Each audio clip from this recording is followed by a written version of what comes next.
The College Football Playoff Committee just met this week, and that includes Big Ten Commissioner Tony Petitti and SEC Commissioner Greg Sankey. Those two are in charge of everything, and suddenly they can't agree on anything. We've got a problem. Locked on Big Ten starts right now.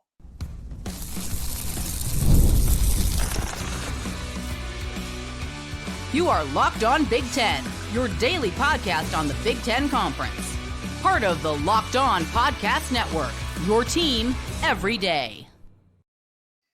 Welcome to Locked On Big Ten. I'm Craig Sheeman, 40 years as a sports talk show host and play-by-play announcer, and I want to thank you for making us your first listen each and every day. We are free and available wherever you get your podcasts here and on YouTube. It's part of the Locked On Podcast Network, your team every day. Go ahead and hit that subscribe button down below so you never miss a single episode. We're making a big push to 20,000 subscribers before football. You could be a part of that too. Today's episode is brought to you by FanDuel. Right now, new customers can get $200 in bonus bets when your first $5 bet wins. So we got ourselves a hot mess with the college football playoff format moving forward. We'll have all of our daily recruiting updates, a lot of big news out there, plus our pigskin picks and odds at the end of the podcast you don't want to miss, as we'll send you into the weekend with all of that. Now, you may or may not have noticed that the College Football Playoff Committee of 10 conference commissioners and Notre Dame, they met for 2 days this week in Asheville, North Carolina at the Biltmore Estate. Now, this was much different than over the last month where the individual conference meetings went on. For the most part, that made a lot of news back then, but hardly any news came out of this week's big meeting because this group, led by Big Ten Commissioner Tony Petitti and SEC Commissioner Greg Sankey, they made a big mess out of the future of the college football playoffs. Nobody can agree on anything.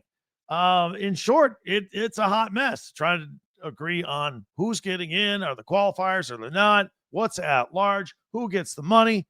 It's insane. It's like they're back to square one all of a sudden.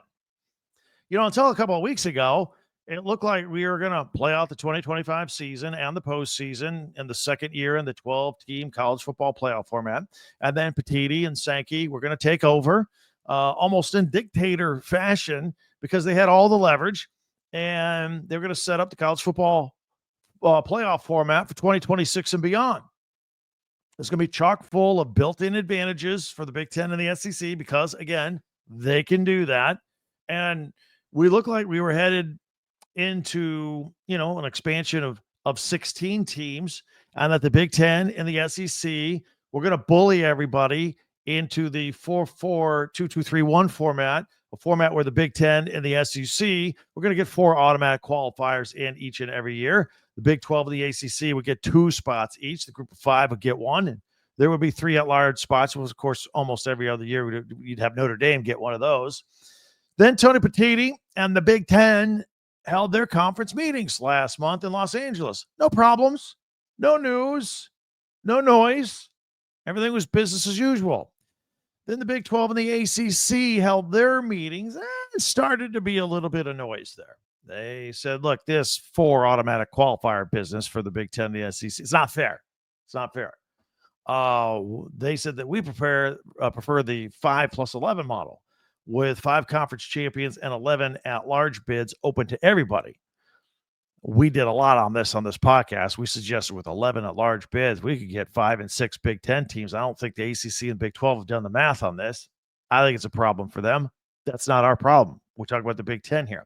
Anyway, the real noise started the week after that when Greg Sankey held his SEC meetings, and that is where all of his athletic directors wanted the guaranteed money for the 4 automatic qualifiers into the playoffs. By the way, they also wanted to add additional revenue from a 9th conference game on the schedule, which is what the Big Ten is pushing for. They want the SEC to do that to kind of even things up a little bit. The coaches in the SEC, they hated that idea. They don't want a 9th conference game, and they don't want an automatic qualifier into the playoffs. Now, all of a sudden, Sankey's got a problem. He thought we were moving down one path, but now the group that he actually works for doesn't want any of this. So he's got a bit of a political problem on his hands. It seemed like the SEC, its momentum from championing the 4 automatic qualifiers in the playoffs, the 4-4-2-2-3-1 format, had now shifted to the 5+11 format preferred by the ACC and the Big 12. But the Big 10 will not even consider the 5+12 unless the SEC and ACC, by the way, jump to 9 conference games and match what the Big 10's doing. I want a balanced playing field if we're going to compare teams and then decide which ones get to go to the playoffs. It makes sense. Now, everybody gathered this week, all the conferences and the playoff committee, and now they're like, now what? It feels like we're back to the drawing board on this whole thing, and time is running out. The college football playoff executive director, Rich Clark, he said everything is still on the table, absolutely everything. He said we're taking a fresh look at it. It's a summer right before the season's starting. In other words, they're back to ground zero, in my opinion. They have given themselves until December 1st to come up with a format for 2026 and the playoffs. Time's going to run out real fast. At this point, they may just stick with 12 teams and not expand to 16. That's how messed up this whole thing is right now. Now, you know me, you everydayers, I'm all for that. I think every time they expand the playoffs, they're ruining college football. They're diluting the regular season. They're diluting the conference championships. So maybe this will be a little silver lining in all this because, we're definitely against more expansion. But there's still the problem of the conference games. It seems like after this week that, the SEC is now leaning towards sticking with their 8. Now, while the Big 10 is at 9, and there's a lot of analytics going back and forth on strength and schedule and conferences arguing whose conference schedule is tougher than another. They're pouring all over those kinds of numbers this week in Asheville. And it's going to be a big hurdle to navigate moving forward. Now, as you know, Tony Petitti and Greg Sankey, they've had a pretty good relationship working together until now. Now, Petitti's predecessor in the Big Ten, Kevin Warren, and Sankey did not get along. They didn't see eye to eye on much at all, for the record. But the Petitti-Sankey relationship is going to be put to the test right here, because if history repeats itself, those two are probably following up as we speak with a secret meeting. Every time the big group gets together and talk, then Petitti and Sankey get together and make sure they're on the same page. And they are not on the same page. So whatever they come up with in their little micro secret meeting, which I'm convinced they're having now or next week or sometime soon, is probably going to shape how we look at college football in the future and dictate everything moving forward. Now, I know the deadline, as we mentioned, for some sort of decision for the playoffs has to be December 1st. It would be nice if these guys had some clear path forward by the time their media days kick off next week. Next month, I should say. By the way, the Big Tens are in Vegas, July 22nd. There's going to be questions. There's going to be questions from the media. It'd be nice if we can get some answers with what's going on. As we mentioned time and time again on this podcast, Tony Petitti hasn't said much of anything. So we'd like to know which way the ball's rolling at this point. There are a lot of moving pieces to consider. And these guys, look, their plate is full. Not only are they trying to figure out the college football playoff format, but they're implementing the House settlement and revenue sharing. Title IX lawsuits are coming because the women's sports aren't getting as much money as the men. There's transfer portal issues, name, image, and likeness. There's the implementing of the new College Sports Commission to oversee all of this because the NCAA was feckless and couldn't do its job all these years. There's a lot going on. This is a crazy time in the world of college football, and we're here for all of it, by the way, right here on Locked On Big Ten. But it would be nice to actually have some games to talk about instead. But we're 10 weeks away, give or take, 10 weeks away from actual football. But this is a pretty important topic to talk about. What's your prediction on a college football format? Are we going 5-11? Are we going for the 4 automatic qualifiers? Are we staying at 12 and not going to 16? Have Petitti and Sankey mess this thing up? These are the questions I'm asking you. Hit me up in the comments section. I'd love to hear from you on all of this. Hey, but whatever you do, be sure to hit that subscribe button. It's free. We're making a push to 20,000 subscribers for the start of football season. We're getting close. But if you subscribe, that way you'll never miss a single episode. And if you can share, follow, and like Locked On Big Ten. And don't forget to go to our website, talkbig10.com. We'll put all of our podcasts there. Plus, there are links to Big Ten merchandise, shirts, hats, and T-shirts, all that from your favorite Big Ten schools. Get your school spirit ready for the upcoming 2025 season again at Talk Big Ten. All right, we have a lot we want to cover here. We're going to get into the recruiting trail. Michigan's trying to grab some 5 stars. Illinois doing great. Got some disappointment at Oregon and Nebraska I'll share with you. Plus, we'll look at some pigskin pick odds for the upcoming season that we found that have been altered just a little bit. All that's coming up right here on Locked On Big Ten. FanDuel always makes watching games more exciting. Whether you've been, watching the NBA finals as they wind down, Stanley Cup. Don't forget, we got baseball all summer long. Run totals are awesome. They're a lot of fun. If you want to jump in on that with FanDuel on all these baseball games during the dog days of summer, no dog days. If you got action on it, they're as exciting as opening day. FanDuel makes it easy to stay in the game before tip-off or first pitch, or you can jump in with live betting with player props, performance trends, same-game parlays. There are more ways than ever to play smart and win big. So, you could group some players on their individual stats, point spreads, parlays, all right there. And you could get a $200 bonus in bets to add to your excitement if your first $5 bet hits. So if you're new to FanDuel, this is great. It's a perfect time. Sign up now, jump in, head to FanDuel.com and place your first $5 bet. If it wins, you'll get $200 in bonus bets. What's better than that? Make every moment more with FanDuel, the official sports betting partner, by the way, of the NBA. Thanks for making Locked On Big Ten your first listen each and every day, especially you everydayers out there. We are free and available wherever you get your podcast. Be sure to hit that subscribe button if you don't mind while we're thinking about it right now, and share, follow, and like Locked On Big Ten, your team every day. And don't forget our website, talkbig10.com. Let's jump into the recruiting trail here. Lots going on. You may remember it depends how old you are. 3 decades ago, Oregon football player Kenny Wheaton. Any of you older people out there remember Kenny Wheaton? He scored on a pick 6 for Oregon versus Washington. In fact, the play up there in those parts is known as the pick. Oregon's been pretty good ever since that on the national stage, ever since that pick. Some see it as the turning point to Oregon football becoming a pretty big-time program, and they've been pretty solid for a couple of decades. So his son, there's a reason I'm mentioning him, Kai Wheaton. It's Kai Wheaton's turn to play ball. He's a 3-star athlete, but he's going to the Ducks' rival, Oregon State. What's up with that? I'm not even sure the Ducks offered him a deal.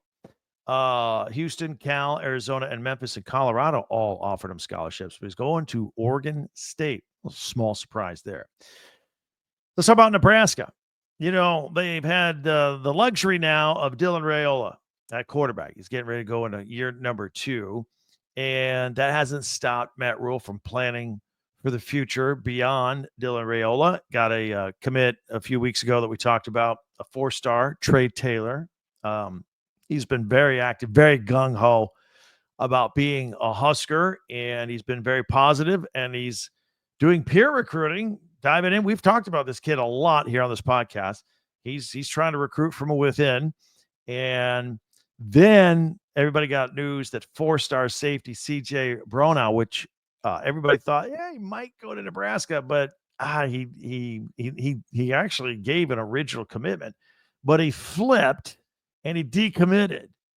And that's when Taylor, who hasn't even taken a snap yet for the Huskers, he showed some leadership on social media and said, look, it's a disappointment, but hey, we'll find somebody else. But he did it in a classy fashion because he wished Bronow nothing but the best and said he's great and all that stuff. But yeah, we're good. We'll find somebody else here who wants to be here at Nebraska. Some more difficult news for the Huskers. They were locked into a late visit with 4-star running back Devin Walker, but he just canceled, and he announced his commitment to Oklahoma. sounded like it was coming down between Oklahoma and Nebraska.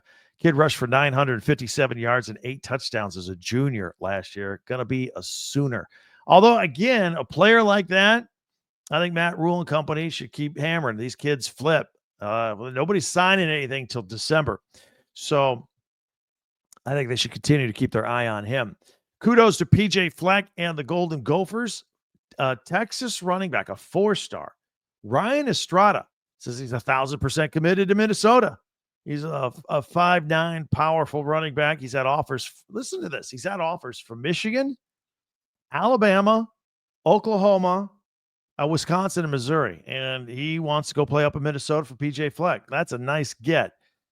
His numbers last year, this is last year. It's not a composite of his high school career. This is last year. Rushed for 2,200 yards and 31 touchdowns. Going to go play up at Minnesota. Now, the Gophers are known for a pretty good little running game there, right? Currently anchored by a junior, Darius Taylor, who we've talked about many times on this podcast. I remember when Darius Taylor was a freshman. I think he won like freshman of the week, like 3 weeks out of 6 or something. Product out of Detroit. He's still there. So looks like that running game at Minnesota will keep going. Let's talk about Michigan. We talk about whether they get 5 stars. We talk about offense, defense. We can't forget special teams. They got a 5-star long snapper in Colton Dermer. He's a walk-on, by the way. But they also got 5-star kicker Micah Drescher. So with your long snapper and your kicker, Dermer and Drescher, nice combination there. Drescher is the 4th-rated kicker in the country and already has range of over 55 yards. He can punt too. Great hang time. And look, let's talk about Michigan for a moment. They're coming off a year in which they won 8 games with their bowl win over Alabama and did it handicapped at quarterback. One of the reasons they were able to win so many close games because Dominic Zavada. They had a good, solid, steady kicker, which they still do. But you can't forget special teams like this, and it's easy to do it. And, I had a conversation once upon a time with the late legendary football coach Bobby Bowden. And I was kidding with him a little bit. I said, look, man, you had some of the greatest teams ever, but you always struggled at kicker. Why didn't you get kicker to, wide right, all that stuff? And he said he didn't want to waste a scholarship on a kicker when he can just get one of those quote unquote soccer boys on campus to do the job for free. Typical Bobby Bowden type answer. Other players, not special team players. Michigan is still eyeing 4-star wide receiver Travis Johnson, who we discussed this week and last week. He said now that he's going to make his announcement on July 4th. And he's coming off a very successful and enjoyable weekend visitation in Ann Arbor. Seems gung-ho about Michigan. I think that he's trending Michigan. That's what it looks like. On that front, 4-star linebacker Kenneth Goodwin also recently visited Michigan, and he just canceled a visit to Oregon. Things went so well at Michigan, he told Dan Lanning, I'm not coming out there for my visit. The Ducks had high hopes that they were going to get this kid. He's also considering Georgia, SMU, and Texas A&M as well. But he said that right now Michigan's at the top. So that's good news for them. And let's talk about Illinois football. They've been ramping up a little momentum here. Great win for Brett Bielema, the number 1 recruit in the state of Connecticut. He's a 6'2", 245-pound linebacker edge rusher, Caden Bennett. He just gave a verbal commit to the Fighting Illini. He was scheduled to visit Champaign this weekend, but he committed 3 days ahead of his visit. I don't know if Bielema got on the phone and said, hey, put a push on him or what. Got him to agree even before the visit. He's also had offers from Ohio State, Texas, and LSU. So pretty interesting. That's the latest going on the recruiting trail throughout the Big Ten. So we always try to keep an eye on. Things are very busy. Kids committing here at the end of June. Verbal, again, there's verbal commits, and then there's actual signing day in December. It's still June. These kids said there's going to be a large percentage of kids that say they're going to go somewhere, and then something happens. And by signing day, they flip. You need to look no further than Michigan's quarterback and Bryce Underwood. All through this time last year, he was committed to LSU, doubled down in the fall. LSU, going to LSU, signs with Michigan. Things happen. Name, image, and likeness. They play another year of high school. Something happens. You never know. So we'll continue to keep an eye on all of that right here. If you're new to our podcast, we always like to close out with a fun feature. Mondays, we do our top 10 Big Ten observations from around the conference. Tuesdays, we like to do Tuesday tweets right off of our Twitter page at Talk Big Ten. And Wednesdays, we like to power rank stuff. Thursdays, we look ahead to the weekend with the Big Ten Network and look at Big Ten Classics and Big Ten Live Action. We did that yesterday, of course. Fridays, we like to do picks, pigskin picks, basketball picks. Here in the offseason, we kind of look at odds and futures a little bit. There's been some slight movement in the consensus odds as to who will win a national championship. Out of the top 5, there's an unbelievable number of Big Ten teams on the short list to win a national championship. I'll share that with you next. Plus, we'll take a look at the Big Ten in general, who's popping out as a possible national champion. All that coming up in 1 minute right here on Locked On Big Ten.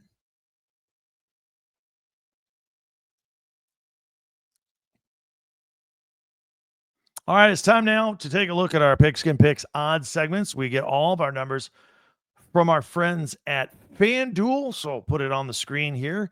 And if you're on audio only, we'll describe it. We just have a screen of the top 5 best odds to win a national championship in football this season. Again, the odds from our friends at FanDuel, and a little bit of movement because last time we did this a few weeks ago, Texas, Georgia, and Ohio State were all even.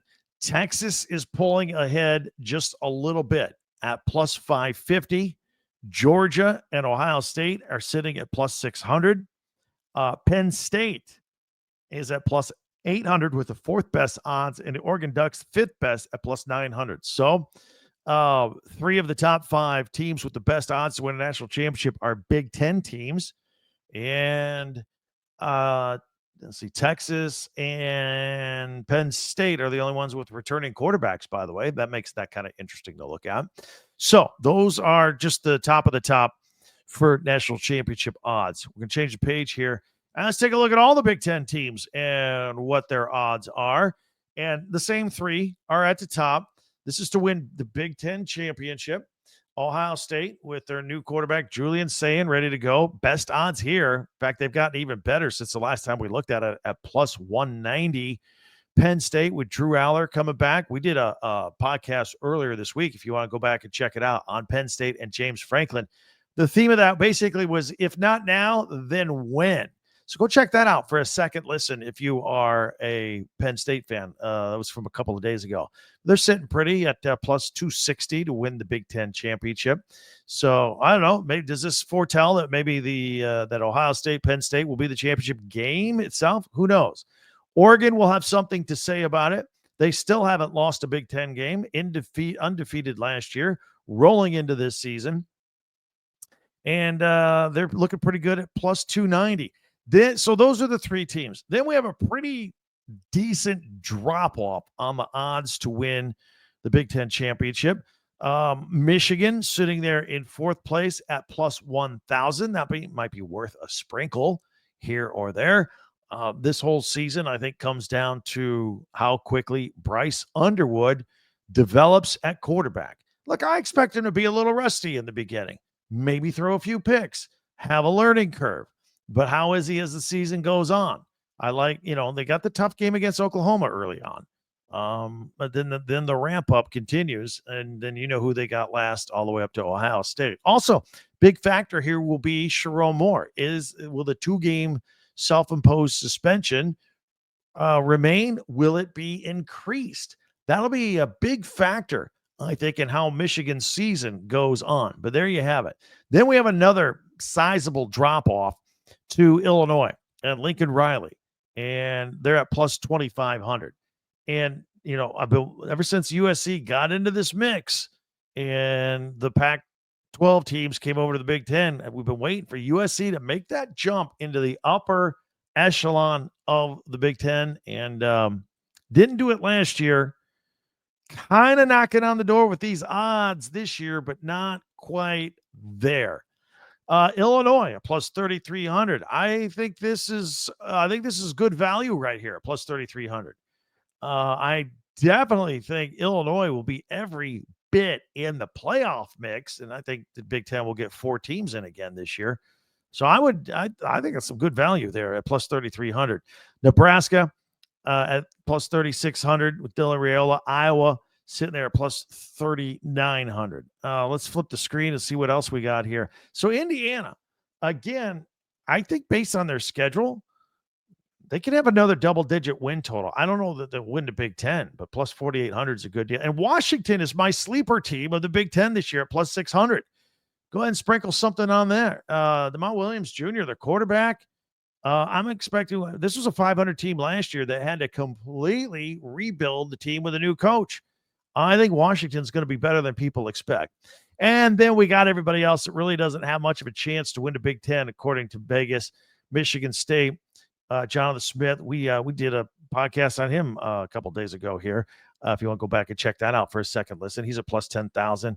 Wisconsin and Luke Fickell at plus 12,000. I wouldn't. They got 7 ranked teams on their schedule. They're not going to win it this year. In fact, I've said time and time again, I think Wisconsin could actually be a better team than last year, but have fewer wins to show for it because of that schedule. Minnesota plus 12,000 as well. UCLA sitting there at plus 19,000. And then your super duper long shots, Maryland, Mike Loxley, Purdue, they got a new coach, new system, and Northwestern all at plus 30,000 at the bottom for your Big Ten championship odds. So some of those have changed since the last time we did it. So we put it up periodically. We'll probably take another look or two before the end of summer in our pigskin pick segments until we have some actual games. You know, a couple of weeks ago, we actually, the odds are out. The point spreads are out for the first week of games. We did those. When they change a little bit as we get closer to the season, we'll probably pop those up sometime in the middle of the summer as well. But there you go. Have a good look at all of that. All right. A lot of fun here today. That went fast. A lot of ways for you to interact with this podcast. Don't forget Twitter or X at Talk Big 10 with the number 10. Our website, talkbig10, the number 10.com. You can see it on the crawl if you're on video, where all of our podcasts go. Plus, you can have links right there to buy merchandise from your favorite Big 10 team, shirts, T-shirts, and hats. But whatever you do, please hit that subscribe button as you leave. And that way you'll never miss another episode. And that'll help us get to our goal of 20,000 subscribers before the start of football season. Always invite you to go back for a second look over the weekend here at a podcast you may have missed from Locked On Big Ten throughout the week as well. We cover a lot of interesting stuff. If you missed it, invite you to check it out. You can also invite you to check out Brian Smith from the Portal Show, one of our Locked On shows out there. If you want to check that out for a second listen, wherever you get your podcast as well. In the meantime, have a great weekend. It is the first weekend of summer. Enjoy it. Thanks for joining us. Can't wait till we meet again on Monday for Locked On Big Ten. I'm Craig Sheeman. Talk to you next time.